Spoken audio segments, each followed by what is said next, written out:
A class, B class, C class. Okay. A class வந்து இதெல்லாம் இதில் எரிஞ்சு சாம்பல் 3 பொருள் சொல்லுங்க பார்க்கலாம். எரிஞ்சு சாம்பல் வர போல. பேப்பரு, மரம், அந்த விறகு, கிளாத் இதெல்லாம் எரிஞ்சு சாம்பல் ஆகும்.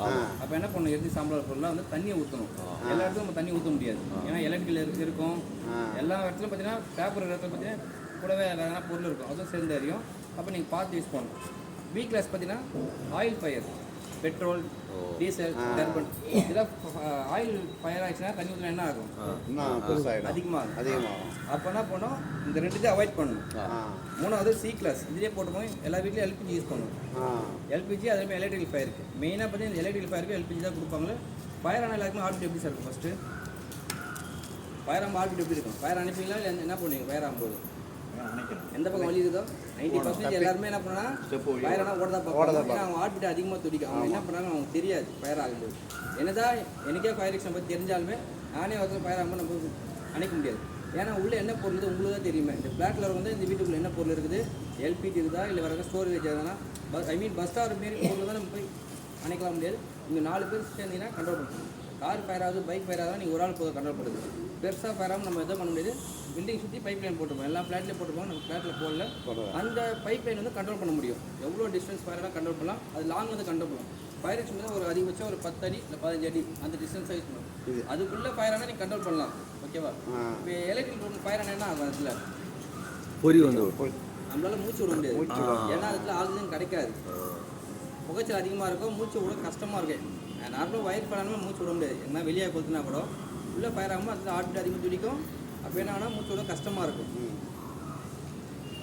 இந்த ஃபயர் எக்ஸ்டன் எல்லாமே சேஃப்டி பண்ணி கொடுத்துருவோம். எது கொடுத்தா தெரியுமா? யாருமே என்ன பண்ணால் சும்மா இருக்க மாட்டாங்க. வேலை இல்லை டைமில் உள்ளே என்ன வந்து பண்ணதோ அழுத்தி பார்ப்பாங்க. இந்த பின் எடுத்து நீங்கள் தெரியாமல் ஒரு பஞ்ச் பண்ணிட்டீங்கன்னா என்ன ஆகுனா அது கேஸ் பார்த்தீங்கன்னா அதிகபட்சம் 5 நிமிஷம் தான் நிற்கும். அது மாதிரி நிற்காது. கேஸ் உள்ள கேஸ் பார்த்தீங்கன்னா 5 நிமிஷம்.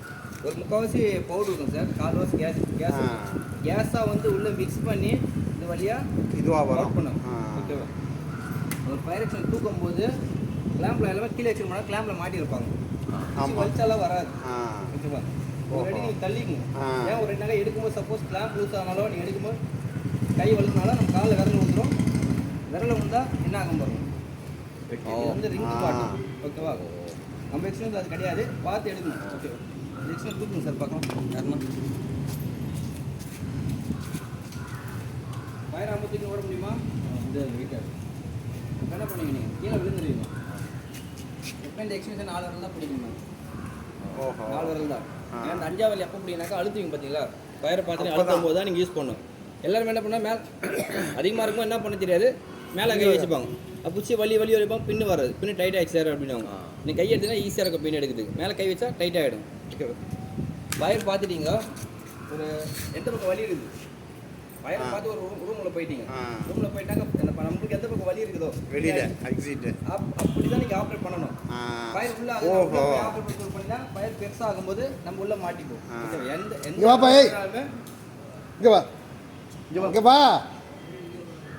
யாரும் நிற்கட்டும். ஃபயர் ஆனாக்கா அதிகமாக புகை மேலே தான் போகும், வெளியே வராது. எந்த பக்கம் காற்று தான் நம்ம தான் போகுமே. ஒரு 3 அடிக்கு ஆக்சிஜன் கிடைக்கும். சப்போஸ் நம்மளால் மூச்சு விட முடியலனாக்கா ஒரு 3 அடிக்கு கீழே போயிட்டாங்க அப்படின்னா நீங்கள் கீழே வந்துடும். ரூமில் மட்டும் அவுட் ஏரியா பார்த்தீங்கன்னா காற்றோடமாக போயிடும். ரூமில் மாட்டினா மட்டும் ஒரு 3 அடிக்கு மேலே கன்ஃபார்ம் ஆக்சிஜன் கீழே கிடைக்கும், மேலே கிடைக்காது. கீழே தவந்து வந்துடும் உள்ள. ஃபஸ்ட்டு என்ன பண்ண போகிறோம், அந்த சேஃப்டி எடுக்க போகிறோம். 2வது ஓஸை பிடிக்கணும். ஓஸை பிடிக்காம அழுத்துனா என்ன ஆகுனா அந்த ஓஸ் நிற்காது, நான் மேலே பட்டுரும். 3வது வயிற்று நேரம் வச்சு எந்த எக்ஸ்பீரியன்ஸும் ஆப்ரேட் பண்ணக்கூடாது. ஏன்னா உள்ளே கேஸ் இருக்குது, அடிக்கும் போது மேலே பட்டுரும். ரைட்டில் போகிற மாதிரி லெஃப்ட்டில் போகிற மாதிரி அவங்க எந்த பக்கம் வாட்டணும், கை வாட்டும், லெஃப்ட்டோ ரைட்டோ. ஃபயரை பார்த்துட்டு பின் எடுத்துட்டு ஓஸை கொடுத்துட்டு அதை ப்ரெஸ் பண்ணணும். அன்றைக்கி முடியல நம்ம ரிட்டர்ன் வந்துடணும். ஏன்னா ஒரு ஆள் தான் கண்ட்ரோல் பண்ண முடியும். ஒரு ஆளால் 2-3 பேர் இருந்தீங்கன்னா கண்ட்ரோல் பண்ணலாம். ஃபயர் பண்ணிட்டு வந்துருக்கும். பின் எடுக்கிறது காட்டுங்க. இதில் ஃபயர் ஆகிட்டோம். இல்லை ஃபயர் ஆகிட்டோம். நீங்கள் பண்ணுறீங்களா? சுப்பிரமணியம் பண்ண யார் ஆப்ரேட் பண்ணுறாங்க? பண்ணீங்களா? சார் விஜயகுமார் பண்ணுறியா? உங்களுக்கு கிட்ட இல்லை, லாங் டிஸ்டன்ஸ் யூஸ் பண்ணுங்க. நீங்கள் அடிக்கும்போது என்ன ஆனாக்கா இல்லை முதல்ல இப்போ நீங்கள் எக்ஸ்பிளைன் பண்ணுறீங்களா ரூமு, அது ரூம் அவுட் சைட் 2 அவங்கள்ட்ட கலந்து பின்ன எடுக்கணும். ஓசை பிடிச்சின்னு டேரெக்டாக இதில் அடிக்கக்கூடாது. வச்சுட்டு என்ன ஆனாக்கா நீங்கள் அடிக்கும் போது தண்ணி செதறும், பக்கத்தில் எதனா பொருள் வந்து அதுவும் எரியும். அப்படி திருப்பணும். டிஸ்டன்ஸ் மூவ்மெண்ட் பண்ணணும். லெஃப்ட் ரைட் திருப்பினா தான் பக்கத்தில் ஃபயர் ஆகும், அது ஆட்டோமேட்டிக் அதுவும் கண்ட்ரோல் பண்ணும். ரைட் நம்ம அதுவும் கண்ட்ரோல் பண்ணும். டேரெக்டாக எப்படி ஆச்சுனாக்கா அடிக்கிற பொசிஷன் வந்து எல்லாருமே இது அடிப்பாங்க மேலே அடிக்க வேணாம்னா செதறும், கொஞ்சம் பேசணும் அடிக்கும். சரி எப்படி வந்துடும் காற்று எந்த பக்கம் வருதோ அதுக்கு ஆப்போசிட் ஆப்போசிட் ஓகேவா? வேலை அது ஆகாது. தண்ணி ஊற்றுறீங்க. ஆமாம். நீங்கள்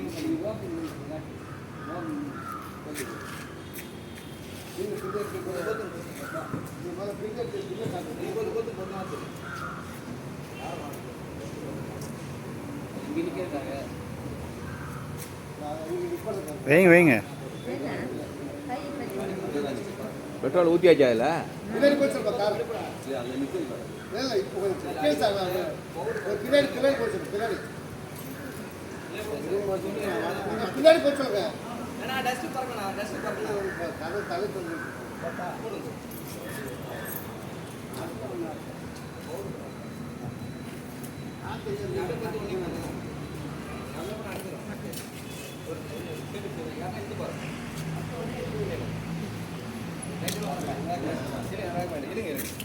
பின்னாடி ப்ரெஸ் பண்ணாதான் லைட்டாக தான் யூஸ் பண்ணுறேன். வேகம் யூஸ் பண்ணால் ஒன்றும் ப்ரெஷர் வரும்.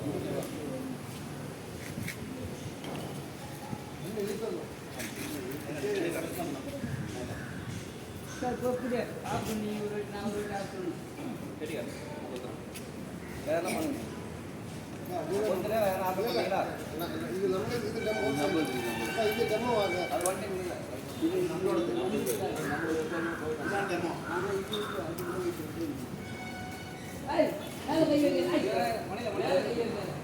காலில் போட்டுற கால் சூப்பர்.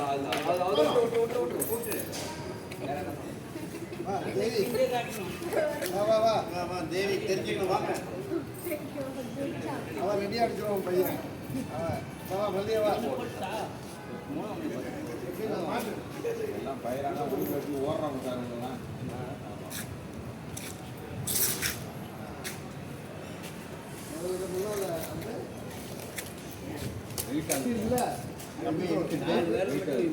மேலே விரல் இல்லை கரெக்டாக அடிச்சு எடுத்துட்டு உப்பை ப்ரெஸ் பண்ணணும். உப்பை அதை பிடிச்சிக்கிட்டு கிட்ட போகணும். அவ்வளோதான். போதும். அடிக்கும் போது சைடில் போடுதுல்ல, அதான் ஃபயர் அணைய மாட்டேங்குது. நம்ம ஈஸியாக அவ்வளோதான். போயிட்டே இருக்கும். இப்போ மல்லிகாசு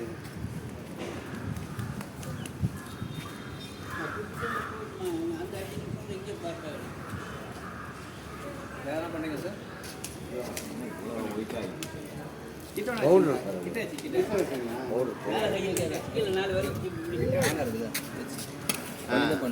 அப்படிதான் மேலே இருக்கணும். மேலே அமுக்கூட மேலே வந்து நீட்டிக்கும்.